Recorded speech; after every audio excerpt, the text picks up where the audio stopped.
Upon learning of her first love's death, my wife, with whom I was on our honeymoon, leaped from the cruise ship, ending her life. It was then that I realized she had never truly let go of Lucas Graham. Reborn into our youth, she decisively let go of my hand and strode towards her first love. Watched them leave, then turned away. From that moment on, our lives became two parallel lines, never to intersect. And years later, we met again at a gala in Bay City. She had become a new socialite, affectionately clinging to Lucas Graham's arm as they made their entrance. Seeing me crash the gala looking for someone, she couldn't help but advise me. Why do you have to be so obsessed with me? Even if you waited for me for 10 years, I still wouldn't fall in love with you. I ignored her and pulled my son out from the corner where he was sneaking cake. Her eyes suddenly reddened, and she gripped my hand tightly. Are you trying to make me jealous on purpose? Didn't you say you'd only love me in this lifetime? I never imagined I'd cross paths with Emma Sylvan again in this lifetime. At a high society gala in Bay City, she stood arm in arm with Lucas Graham amidst the crowd, her smile elegant and refined, no trace of the girl she once was. People surrounding them wore ingratiating smiles, their tones flattering. Miss Sullivan, you're truly as capable as any man. To secure a provincial-level project at such a young age, your future is limitless. And this must be your partner? What a handsome couple you make, enough to make anyone envious. Lucas gazed at Emma lovingly and said softly, we're planning to get married at the end of the year. Everyone's welcome to attend the wedding if you're free.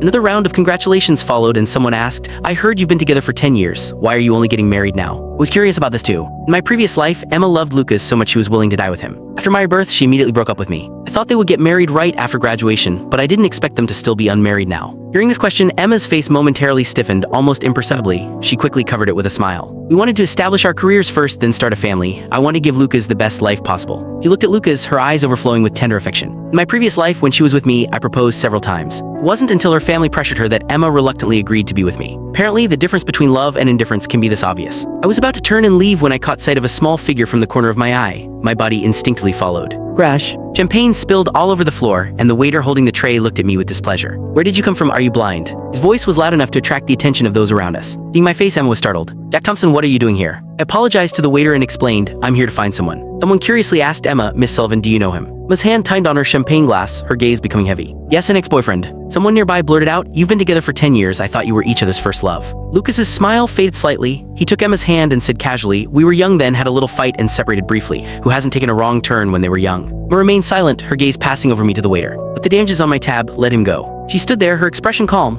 Apart from the initial moment of recognition, she didn't spare me a single extra glance. It seemed she wanted to draw a clear line between us in front of Lucas, distancing herself from this wrong turn in her past. Waiter hurriedly pushed me towards the exit. Miss Sullivan is being kind, cleaning up your mess, but there won't be a next time. He glanced at my wrinkled pajamas with disdain. This isn't a place for you, get out quickly. I shook off his hand and explained politely, I'm here to find someone. Once I do, I'll leave on my own. Waiter scoffed, rolling his eyes. I've seen plenty of people like you trying to rub shoulders with the elite. Do you even have the right to be at a gala like this? If you don't leave now, I'm calling security. Wait, Em's voice came from behind him. She picked up her dress, looked at me, and sighed resignedly. He's here to see me, let me talk to him. Lucas stood beside her, putting his arm around her shoulder. Click the link on the homepage to watch the full follow-up for free.